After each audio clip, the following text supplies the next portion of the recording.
Hi everybody! Yes, you're looking at a blank wall or cabinet door. I am about to unveil my next party theme. Some of you have asked where I get my inspiration. Well, this time it was shopping. I saw this adorable garden flag. It reminded me of Bunko Nights with the Katie ladies. So I had to get this flag. It was too cute. I had never seen a Bunko flag. Then I decided to make a theme of it.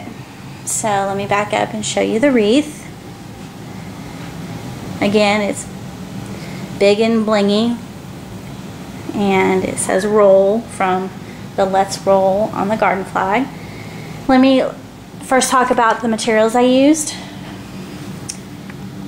This right here, sorry, was a clock I found on clearance at Hobby Lobby, and I could tell by messing with it it could come apart. These weren't even glued together. It was $4. It's a rather tragic clock, so I thought I'm going to take this apart and do something with it.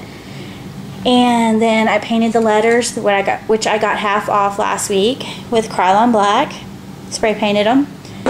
And then instead of glitter, I used glitter glue and colored over the letters just like I was coloring with marker. Set them out overnight because it's really hot, and they dried perfectly. Well, I'll show those in a minute. Ribbon from Hobby Lobby, half off, also in the Christmas aisle. And some of this little jute, or not jute, little mesh from Hobby Lobby. I should note that I don't love this mesh because the mesh I get at my store in OKC, called Expressions. If you can tell, it has a bit of a finished edge, which is nice. This is kind of frayed. I'm not loving it, but I used it anyway. And if you don't have some and you're like me, I suggest you go buy a big whopping jar of bling from Hobby Lobby. And so there's all different kind of sizes. I use this a lot. So those are the materials. Let's go back to the wreath.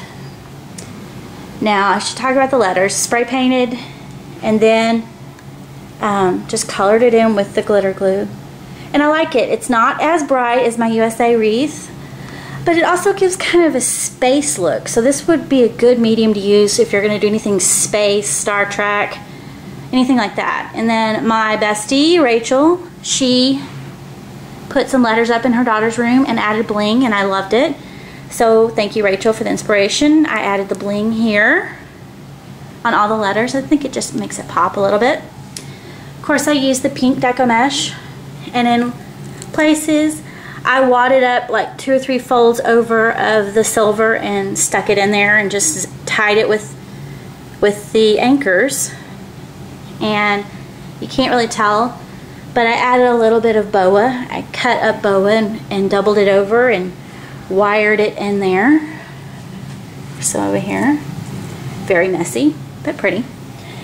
Here are the die that I took apart from the tragic clock. Hot glued them in. I added some bling on the tops of the bows, and these are little sprays from the Christmas aisle at Hobby Lobby. I couldn't wait on those. I loved them. So that's pretty much it. This was kind of a hard wreath for me because if you'll watch some of the decorating shows and the clients come in before the room is done, they panic because it's all about layering. Well, that's the way it was even with me on this wreath. I panicked midway through because I didn't think it would look right. But just keep going with the layers and it usually works out in the end. So this is my Bunko wreath. I will work on the tablescape this weekend. Probably be up on Sunday. Thanks a lot.